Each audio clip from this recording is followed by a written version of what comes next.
Hello! We're excited to show you our native speech capabilities. Welcome back to the English journey. Today, we are going to talk about a heavy weight that many of us carry, the fear of what other people think. I'm Anna. And I'm Abel. We spend so much energy trying to be perfect for others, but today we want to help you let go and be free. Abel, let me ask you something. Have you ever walked into a room full of people and suddenly felt like everyone was looking at you? Oh, yes, many times. I remember one time I walked into a coffee shop and I needed to order in English. My English was not perfect at that time, and I felt like every single person in that coffee shop was watching me. My hands were shaking, my voice was very quiet, I could feel my heart beating very fast. And what happened? Did people actually stare at you? No, that is the funny thing. Nobody cared. The person at the counter smiled, took my order, and gave me my coffee. That was it. Nobody laughed, nobody looked at me in a strange way, but in my head, I felt like I was on a big stage and everyone was judging me. That is such a common feeling, Abel, and I think many of our listeners feel the same way. Maybe you are listening right now and you feel nervous when you speak English in front of other people. Maybe you feel nervous when you talk to a stranger. Maybe you feel nervous when you raise your hand in class and you think, what if I make a mistake? What if people laugh at me? What if they think my English is bad? Yes, and that feeling is so heavy. It is like carrying a big bag of rocks on your back everywhere you go. You want to speak, you want to practice, you want to be free, but this fear holds you back. It stops you. So today, we are going to take that heavy bag off your back. We are going to talk about why you care so much about what other people think. We are going to explain the science behind it. And most importantly, we are going to give you simple, practical tips to stop caring so much and start living your life with more freedom and more confidence. And this is not just about English. This is about your whole life. Because when you stop worrying about what other people think, everything changes. Your English gets better. Your relationships get better. Your happiness gets better.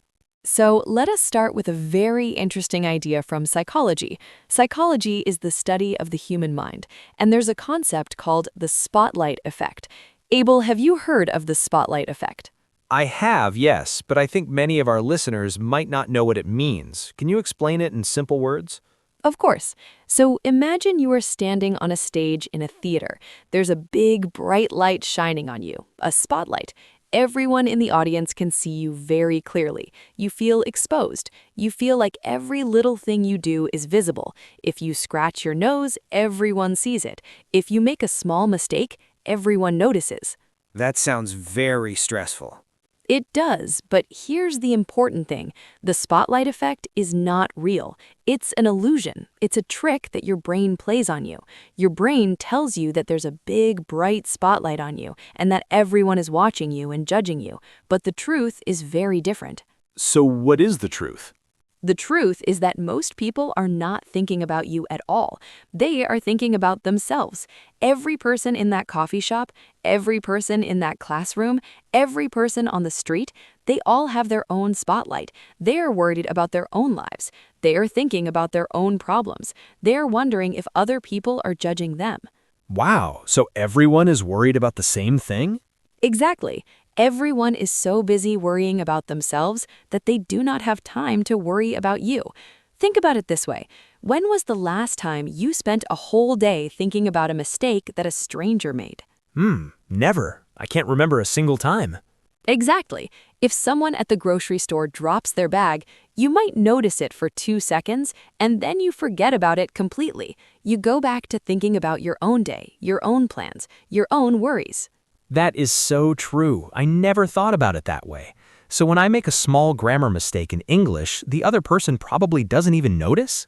Most of the time, no. They are focused on understanding your message. They're focused on the conversation. They are not sitting there with a red pen checking your grammar like a teacher during an exam. And even if they do notice a small mistake, they forget it almost immediately. Studies in psychology show that we think people notice our mistakes much more than they actually do. That makes me feel so much better already.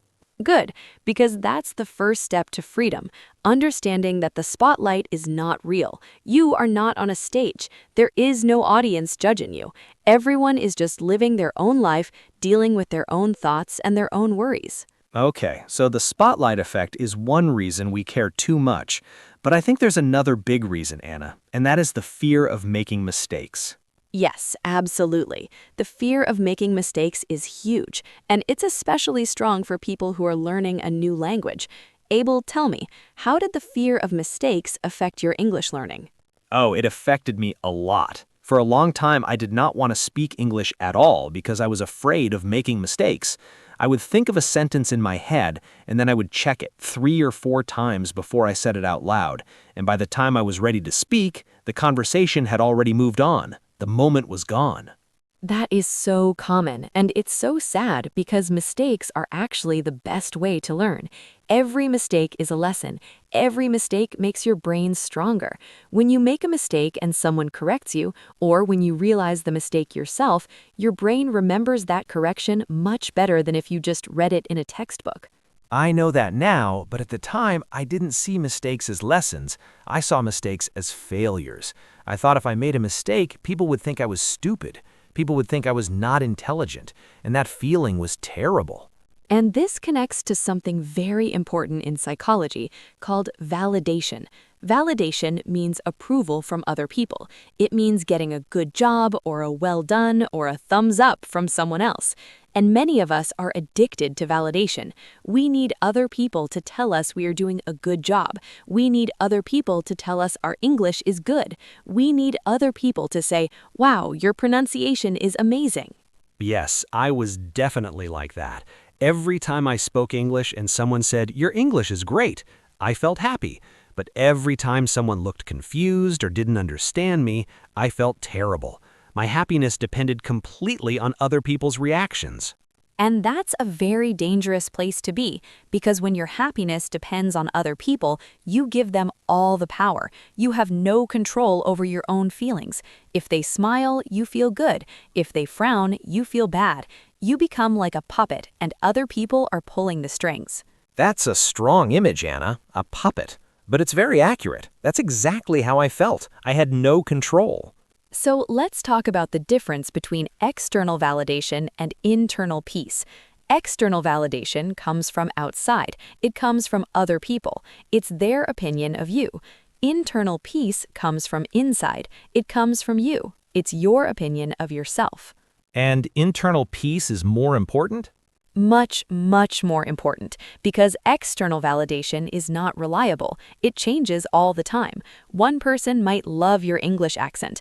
Another person might not understand it. One person might think you're funny. Another person might not laugh at your joke. You can't control what other people think. It's impossible. But you can control what you think about yourself.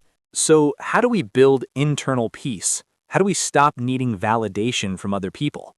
That's a great question, and I think the first step is to change the way you talk to yourself. This is called self-talk. Self-talk is the voice inside your head, the little voice that comments on everything you do. And for many people, that voice is very negative. That voice says things like, "You're not good enough. Your English is terrible. Everyone is laughing at you. You'll never be fluent." Oh, I know that voice very well. That voice was my constant companion for many years. And here's the thing about that voice. It's not telling you the truth. It's telling you lies. It's telling you the worst possible story. And you believe it because it's your own voice. You think, well, if I'm thinking it, it must be true. But it's not true. It's just fear talking. So, how do we change that voice? We practice healthy self-talk. Instead of saying, "My English is terrible," you say, "My English is improving every day." Instead of saying, "Everyone is judging me," you say, "Most people are thinking about their own lives." Instead of saying, "I made a mistake, I'm so stupid," you say, "I made a mistake and that's okay. Mistakes help me learn." That sounds simple, but I know it is not easy to do. You are right. It is not easy at first. It feels strange. It feels unnatural because you have been listening to the negative voice for so long that it feels normal. But with practice, the positive voice gets stronger and the negative voice gets quieter. It does not disappear completely, but it becomes much quieter. I can confirm that from my own experience. When I started practicing healthy self-talk, it felt fake at first. I did not believe the positive things I was saying to myself. But after a few weeks, something changed. I started to actually believe it, and my confidence grew. That is wonderful, Abel. And I want to talk about another important concept now, people pleasing. Have you heard this term before? People-pleasing. Is that when you try to make everyone happy? Exactly. A people pleaser is someone who always puts other people's needs before their own. They say yes when they want to say no. They agree when they want to disagree. They change their opinions, their behavior, and even their personality to make other people like them. I used to do that a lot, especially when I was speaking English with native speakers. I would agree with everything they said, even if I had a different opinion, because I was afraid that if I disagreed, they would not like me, or they would think my English was not good enough to have a real discussion. And how did that make you feel? Exhausted, empty, like I was not being myself, like I was wearing a mask all the time. And the strange thing is, even when people liked me, it did not feel good because I knew they didn't like the real me. They liked the fake version of me, the version that agreed with everything and smiled all the time. That is a very deep observation, Abel, and it's something that many people experience. When you wear a mask, even positive attention feels hollow, because deep inside, you know that if people saw the real you, they might react differently, and that thought is very scary. So, how do we stop people-pleasing? The first step is to recognize when you are doing it. Pay attention to your behavior. When someone asks you a question, pay attention if you are giving your honest answer or if you're giving the answer you think they want to hear. When someone invites you somewhere, notice if you are saying yes because you want to go or because you are afraid of saying no. That sounds like it requires a lot of self-awareness. It does, but self-awareness is the foundation of all personal growth. You cannot change something if you don't see it first. And once you start noticing your people-pleasing habits, you can start making different choices. Small choices at first. Maybe you share your real opinion about a movie. Maybe you say, actually, I did not enjoy that film, instead of saying, oh yes, it was wonderful, when you didn't actually like it. And the interesting thing is, when I started being more honest, people actually respected me more. They appreciated my honesty. They found me more interesting because I had my own opinions and my own thoughts. That is because authenticity is attractive. Authenticity means being real, being genuine, being yourself. People can feel when someone is being fake. They might not be able to explain it, but they can feel it. And people are naturally drawn to someone who is comfortable being themselves. Okay, so let's give our listeners some practical tips, some freedom tips that they can start using today.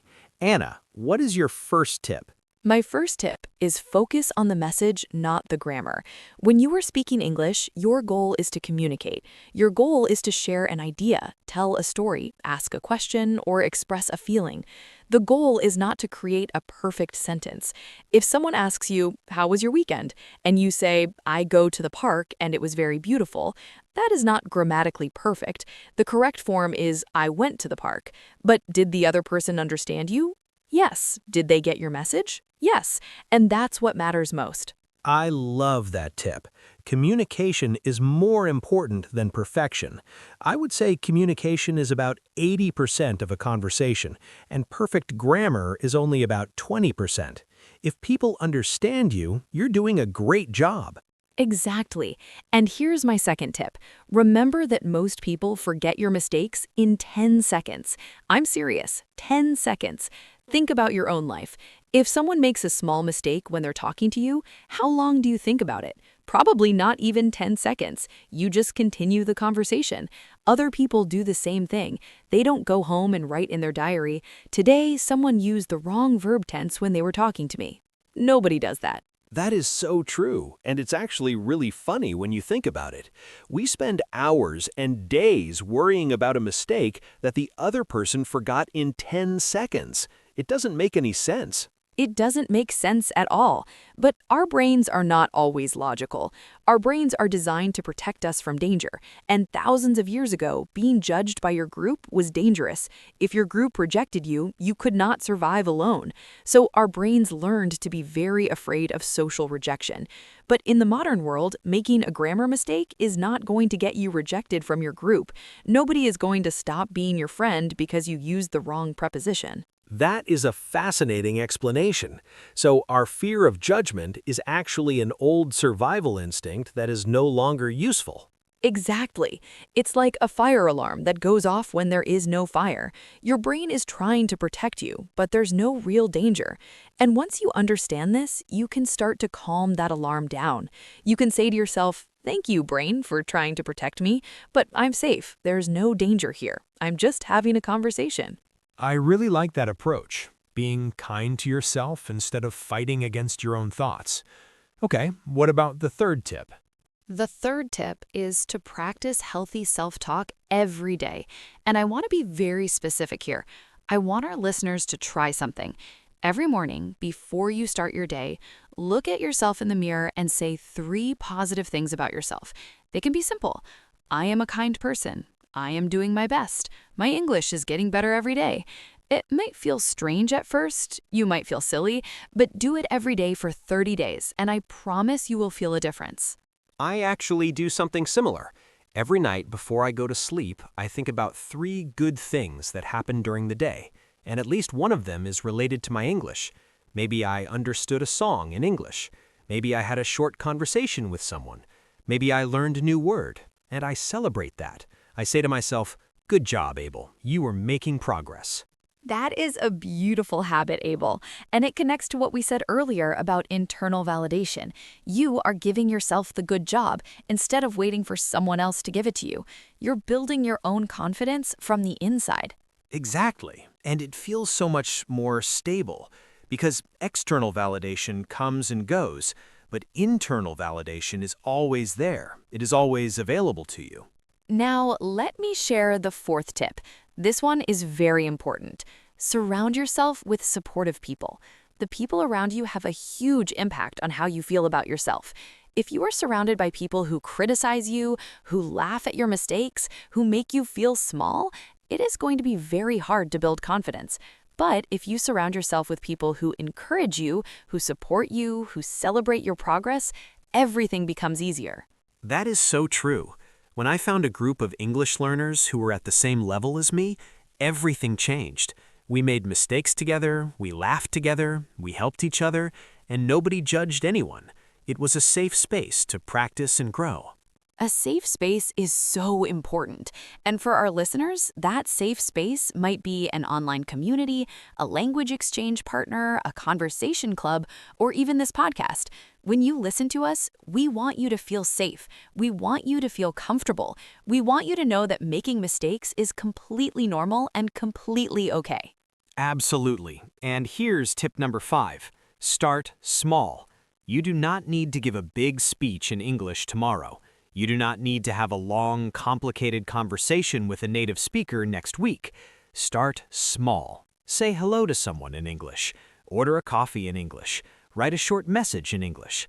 Every small step builds your confidence. And over time, those small steps add up to something very big. I love that, Abel. Small steps lead to big changes, and each small step proves to your brain that you can do it, that the danger is not real, that you are capable and strong. And you know what I have noticed, Anna? When I stopped caring so much about what other people think, my English improved much faster because I was willing to take risks. I was willing to make mistakes. I was willing to try new words and new sentence structures. And all of that practice made my English much, much better. That is such an important point, Abel. Caring too much about what other people think actually slows down your progress. It keeps you in your comfort zone. It keeps you silent. And silence does not help you learn a language. Speaking helps you learn a language. Making mistakes helps you learn a language. Taking risks helps you learn a language. So, in a way, caring less about what other people think is actually one of the best strategies for improving your English. Absolutely. It's a strategy for improving your English and for improving your life. Because when you stop living for other people's approval, you start living for yourself. You start making choices that make you happy, not choices that make other people happy. You start being authentic. You start being real. And that is the most beautiful thing, being yourself. Not the version of yourself that you think other people want to see, but the real you, with all your imperfections, with all your mistakes, with all your unique qualities. Because here's the truth that we sometimes forget. Your imperfections make you interesting, your mistakes make you human, and your willingness to try, even when you are afraid, makes you brave. Nobody in this world is perfect. Not you, not me, not Abel, not anyone. And that is completely okay. More than okay. It's beautiful. So let's do a quick summary of everything we talked about today. First, we talked about the spotlight effect. We learned that most people are not watching you or judging you. They're too busy thinking about their own lives. The spotlight is not real. Second, we talked about the fear of making mistakes. We learned that mistakes are not failures, they're lessons. Every mistake makes your English stronger and better. Third, we talked about external validation versus internal peace. We learned that we should not depend on other people's opinions to feel good about ourselves. We should build our confidence from the inside. Fourth, we talked about people-pleasing. We learned that trying to make everyone happy makes us exhausted and empty. Being authentic and honest is much better for our mental health and our relationships. And fifth, we shared 5 practical freedom tips. Focus on the message, not the grammar. Remember that people forget your mistakes in 10 seconds. Practice healthy self-talk, surround yourself with supportive people, and start small. Those are powerful tips, Anna, and I hope our listeners will try at least one of them this week. Me too. And I want to end with a message for everyone listening. You are enough. Right now, exactly as you are enough. Your English does not need to be perfect for you to be valuable. Your pronunciation does not need to be like a native speaker for you to be understood. Your grammar does not need to be flawless for you to have a meaningful conversation. Absolutely. And here's another powerful message. You are already doing something amazing. You are learning a new language. You are stepping outside your comfort zone. You are challenging yourself every single day, and that takes courage, real courage. So the next time you feel that heavy weight on your shoulders, the weight of other people's opinions, I want you to take a deep breath and remind yourself, this weight is not mine to carry. I am going to put it down, I am going to walk forward without it, and I am going to be free. And when you walk forward without that weight, you'll be surprised at how light you feel, how fast you move, how far you go. Because the only person who was ever holding you back was yourself. And today, you are letting yourself go free. Thank you so much for listening to this episode of The English Journey. We hope it helped you feel a little lighter today. We hope it gave you the courage to speak more, to worry less, and to be yourself. If this episode helped you, please share it with a friend who might need to hear this message, and leave us a comment telling us about a time when you cared too much about what someone else thought. We would love to hear your stories. Remember, you are not alone on this journey. We are all learning. We are all growing. We are all trying our best, and that is more than enough. Until next time, keep practicing, keep speaking, and most importantly, keep being yourself. Goodbye, everyone. Goodbye, and we'll see you in the next episode of The English Journey. Take care of yourselves.